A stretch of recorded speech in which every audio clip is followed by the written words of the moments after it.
Hello students, in this video we will start the first kingdom, which is kingdom Monera. We can say that the family of the bacteria. So whole bacteria we have to study in this kingdom. Let us start with a few characteristics which are very specific for bacteria. Okay, firstly हमारे दिमाग में आता है kingdom Monera. That mean ये bacteria जो हैं उनकी सबसे पहली प्रॉपर्टी होती है कि वो प्रोकैरियोटिक हैं. दैट मीन प्रोकैरियोटिक का तो सीधा सीधा मतलब होता है कि वहाँ पे न्यूक्लियस के ऊपर कोई न्यूक्लियर मेम्ब्रेन नहीं होती. बहुत पहले से भी हम ये चीज़ें पढ़ते आ रहे हैं.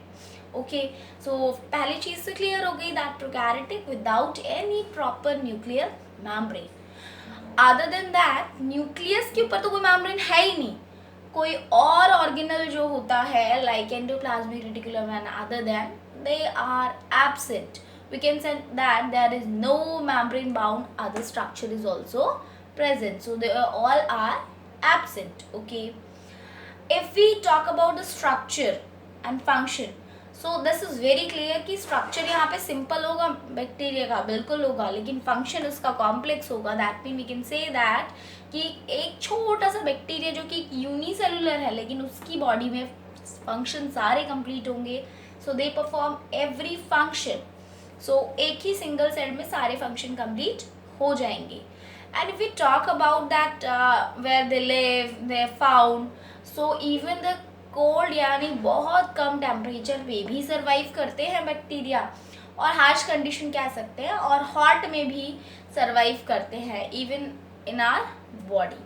इसके बारे में और ब्रीफली हम लोग आगे पढ़ेंगे, बट किसी भी किंगडम को जानने के लिए हमें थोड़ा सा उसका इंट्रो ज़रूर पता होना चाहिए, और ये वही पॉइंट्स हैं. रेस्ट ऑफ मोनेरा को बेटा हम दो ग्रुप में डिवाइड करते हैं. One is Archie bacteria, another one is you bacteria.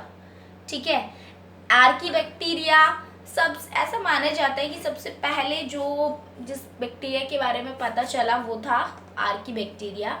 इसीलिए इसे एंशियंट बैक्टीरिया भी कहा जाता है, और ऐसा माना जाता है कि ये हर कंडीशन में सबसे ज़्यादा हार्श कंडीशन में भी सर्वाइव कर सकता है. तो इसी एंशियंट बैक्टीरिया का. दूसरा यू बैक्टीरिया जो है इसे बाद में फाउंड किया गया, डिस्कवर किया गया, और that is also known as modern और advanced bacteria. Rather than that, there is cyanobacteria and mycoplasma also under in this category. Under the eubacteria, there are two groups are also we will study. That one is cyanobacteria and another one is mycoplasma.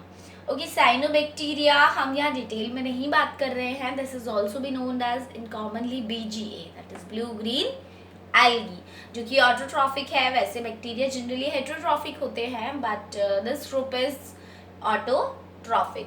Mycoplasma, also be known as PPLO, pleuro pneumonia like organism, and this one is the smallest cell.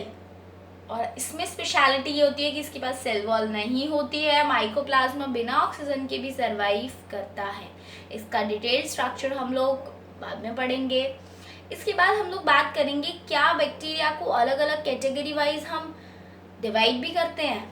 बिल्कुल करते हैं. Shape wise करते हैं, respiration के basis पे करते हैं, उनके न्यूट्रिशन के बेसिस पे करते हैं, और उसके अलावा हम इसका स्ट्रक्चर भी देखेंगे ठीक से कि यानी फ्लैजिला बेसिस पे भी जब हम डिवाइड करेंगे तो कि एग्जैक्टली प्रोकैरियोटिक का स्ट्रक्चर कैसा होता है.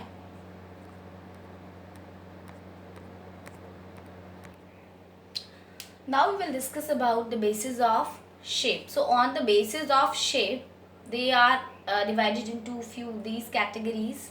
These are the general categories जो कि आप लोगों ने काफ़ी पहले भी पढ़ी हुई हैं. Let us take us. First one is coccus और cocci. This one is the spherical shape. जो बैक्टीरिया spherical shape के होंगे उन्हें हम coccus कहेंगे. जनरली सफिक्स भी लग जाता है. उसके अलावा अगर हम बात करें rod shape, that is bacilli. comma shaped होगा तो vibrio, और if it is like spiral coiled होगा थोड़ा, दैन इट इज स्पाइरलम. ये और काफ़ी कॉइल्ड होता है, मैंने यहाँ हल्का सा दिखाया है. उसके अलावा कम कॉइल हो और ब्रांच लाइक इस तरीके से थ्रेड लाइक होता है. लास्ट में लिखा हुआ माइसीलियल.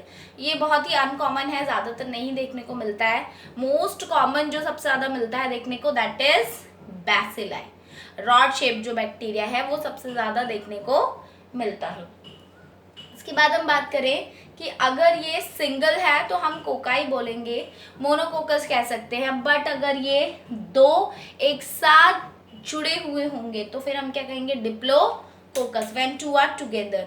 और अगर यही जुड़े भी हुए हैं और ये क्या बना रहे हैं, कई सारे that in a group but in a chain fashion, then they are known to be a streptococcus. और अगर ये क्लस्टर में है यानी कि झुंड में, then they are known to be as staphylococcus. So on the basis of arrangement they are termed as different name. उसके अलावा हम नेक्स्ट बात करेंगे कि क्या फ्लैजिला बेसिस पे भी हम बैक्टीरिया को डिवाइड करते हैं। बिल्कुल करते हैं।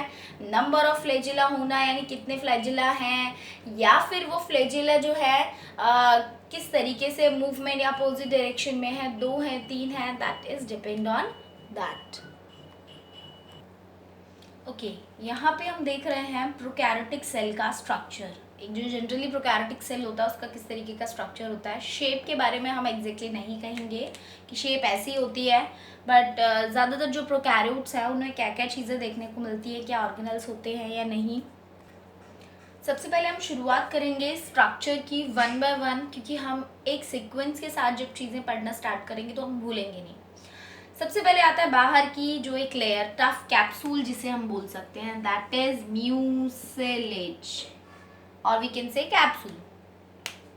सेल वॉल से भी बाहर, तो हम इसको इसी सीक्वेंस में स्टार्ट करेंगे। 1 इज म्यूसिलेज और दैट कैप्सूल। सेकेंड वन जो नेक्स्ट कॉन्टेक्ट में सबसे पहले आती है, cell wall. Next third is cell membrane और we can say that it is plasma membrane. In between the cell wall and cell membrane there is a periplast. Okay, अब हम जरा बाकी स्ट्रक्चर के बारे में बात करते हैं जो इसमें मूवमेंट में भी हेल्प करते हैं। They are the flagella and fimbria. तो फ्लैजिला और फिम्ब्रिया का क्या काम होता है यहाँ पे। फ्लैजिला जो है दैट इज 5th पॉइंट, ये लोकोमोशन में हेल्प करेगा जिसे हम आगे देखेंगे। ओके, उसके अलावा फिम्ब्रिया जो दिखाई दे रहा है बेटा, ये होस्ट बॉडी के साथ अटैच्ड होता है, यानी बैक्टीरिया जिसके ऊपर बैठ जाता है for taking up the nutrition, तो वो हेल्प करेगा इसको न्यूट्रिशन लेने में, तो होस्ट बॉडी से अटैच होने में हेल्प करता है फिम्ब्रिया। ओके, फ्लैजिला हेल्प करता है लोकोमोशन में। अब हम बात करते हैं इंटरनल की क्या क्या चीज़ें होती हैं। भाई न्यूक्लियस के ऊपर न्यूक्लियर मेम्ब्रेन नहीं होती, ऑलरेडी बताया है। तो जेनेटिक मटेरियल थोड़ा स्कैटर्ड होता है, तो उस स्कैटर्ड जेनेटिक मटेरियल को हम क्या कहते हैं, दैट इज न्यूक्लियोइड। ओके, उसके अलावा राइबोसोम तुम्हें दिखाई दे रहे हैं, फ्रीली पड़े हुए राइबोसोम भी होते हैं जिसका टाइप होता है 70S। राइबोसोम के बारे में हम डीप स्टडी सेल स्ट्रक्चर में करेंगे, बट राइबोसोम की टाइप्स याद रखने हैं। They are of 2 types, 70S and 80S। So this type of ribosome is 70S। Okay, after that few RNA freely जो पड़े हुए हैं इसके अंदर वो भी मिलेंगे। अब ये राइबोसोम अगर क्लस्टर के फॉर्म में एक दूसरे से जुड़े हुए हैं, काफ़ी सारे हैं एक जगह, तो उन्हें हम क्या कहेंगे, पॉली राइबोसोम। तो कई बार ये टर्म भी आता है, तो कंफ्यूज होने की ज़रूरत बिल्कुल भी नहीं है। So this one is 8th, this one is 9 and this is 10। Okay, अब प्लाज्मा मेम्ब्रेन, ये स्ट्रक्चर बहुत इंपॉर्टेंट है। प्लाज्मा मेम्ब्रेन अंदर इनर फोल्डिंग यानी ऐसा स्ट्रक्चर बना लेता है काफ़ी हद तक जगह जगह पे, और ये हेल्प किस में करता है, दैट हेल्प्स इन रेस्पिरेशन में काफ़ी हेल्प करेगा। तो मीजोसोम किसकी जगह काम करता है, mitochondria. Okay, so mesosome is also the important thing, but what is exactly this is the inner folding of the plasma membrane. Okay, rest of जो ये पूरा पड़ा हुआ है दैट इज साइटोप्लाज्म। साइटोप्लाज्म के अंदर ही तो है ये सारा स्ट्रक्चर जो प्रेजेंट है ना। तो ये तो स्ट्रक्चर हो गया किसका, एक टिपिकल प्रोकैरियोटिक सेल, यानी क्या क्या चीज़ें उसमें हमें थोड़ा आइडिया लग गया कि यस प्रोकैरियोटिक सेल में ये चीज़ें प्रेजेंट होती हैं and we need to know. आगे हम लोग कुछ फ्लैजिला के, इवन यहाँ पे स्ट्रक्चर दिखाई दे रहा होगा फ्लैजिला का कि मैंने ऐसा क्यों बनाया है, तो इसे हम लोग आगे देखेंगे तो बहुत अच्छे से क्लियर होगा कि फ्लैजिला का भी स्ट्रक्चर क्या कॉम्प्लिकेटेड होता है। दैट मीन हमें जितना सिंपल दिखाई दे रहा है क्या ऐसा नहीं होता, तो बिल्कुल ऐसा नहीं होता, और उसके बेसिस पे भी हम डिवीज़न करते हैं. Okay, on the basis of flagella, the bacteria is divided into two types. One is having flagella, one do not having. If the flagella is present, then they are known to be as trichus. So trichus word use किया जाता है flagella के लिए, और जिनमें absent है, so A for absent, A for that A trichus. तो जिनमें नहीं होगा तो बिल्कुल अलग हो गए, और जिनमें है तो उसमें भी नंबर के बेसिस पे हमने इनको 5 टाइप्स में डिवाइड किया है. So first one is monotrichous, जिसमें सिर्फ मोनो मीन्स एक ही फ्लैजिला है, किसी भी डायरेक्शन में हो सकता है. सेकेंड इज एम्फीट्राइकस, 2 फ्लैजिला हो लेकिन अपोजिट डायरेक्शन में. और थर्ड जो दिखाई दे रहा है इसमें एक ही डायरेक्शन में, एक नहीं मल्टीपल फ्लैजिला है, that is cephalotrichous. Fourth one opposite direction में मल्टीपल फ्लैजिला होंगे, that is known as lophotrichous. और अगर ये ओवरऑल पूरी बॉडी के ऊपर बिखरे हुए हैं फ्लैजिला बहुत सारे, then that is known as peritrichous. So this is on the base of flagella की किस बेसिस पे हमने इसको डिवाइड किया है. अब हमें फ्लैजिला का स्ट्रक्चर जानना चाहिए कि फ्लैजिला कैसा दिखता है, क्या इसका काम होता है. This is the structure of flagella. जैसे कि मैंने प्रोकैरियोटिक सेल में ड्रॉ किया था, वहाँ पे आपको कुछ नज़र आ रहा था इस तरीके से जो स्ट्रक्चर बनाया था, जो कि माइक्रोस्कोपिक नहीं दिखाया गया था. Now this one is the microscopic structure of flagella. So where it is present in between the cell wall और सेल मेम्ब्रेन की बात करते हैं तो बेटा यहाँ पे एक रॉड लाइक स्ट्रक्चर दिखाई दे रहा है. This the whole rod like structure is known as, जो जितना इसके अंदर इंडल्ज है, that is the basal body. और इस बेसल बॉडी में रिंग्स प्रेजेंट होंगी, डिपेंड ऑन, अगर 4 रिंग है then it is gram negative bacteria, gram positive है तो 2 रिंग हो सकती हैं. तो इस तरीके से रिंग्स भी डिपेंड करती हैं. और जब ये सेल वॉल से बाहर की तरफ निकलेगा, जहाँ ये अटैचमेंट पॉइंट है थोड़ा सा, that is known as hook, जिससे किसी से, हुक का मतलब ही होता है कि अटैच्ड हो, है ना.